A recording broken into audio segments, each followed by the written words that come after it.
Hello friends, welcome to பிளிசினிமாஸ். இன்னைக்கு நம்ம தமிழ் டப்பிங்கில் ரிலீஸ் ஆயிருக்க ராவ் பகதூர் படம் எப்படி இருக்குன்னு பார்க்க போகிறோம். வாங்க வீடியோக்குள்ளே போகலாம். இந்த படம் பார்த்தீங்கன்னா ஒரு மிஸ்ட்ரி த்ரில்லர் ஜானர் படமாக எடுத்திருக்காங்க. இப்போ இந்த படத்தோட கதையை பற்றி பார்க்கலாம். ஒரு அரச குடும்பத்தை சேர்ந்தவர் தான் நம்ம ஹீரோ ராவ் பகதூர்.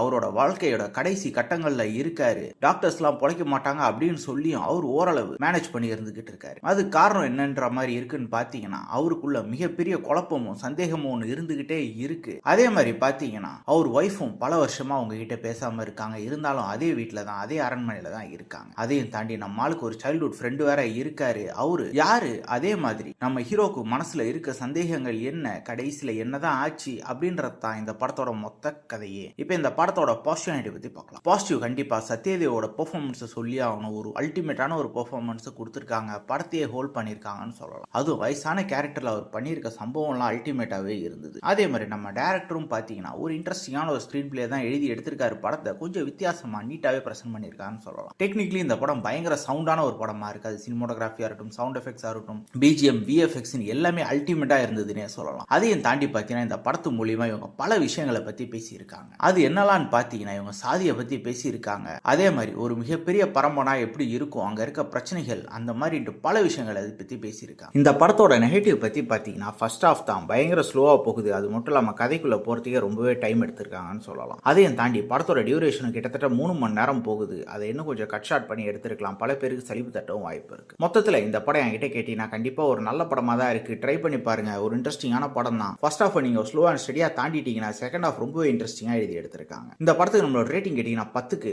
6.5 மார்க் கொடுக்கலாம். இன்னொரு வீடியோல சந்திக்கலாம். தேங்க்யூ.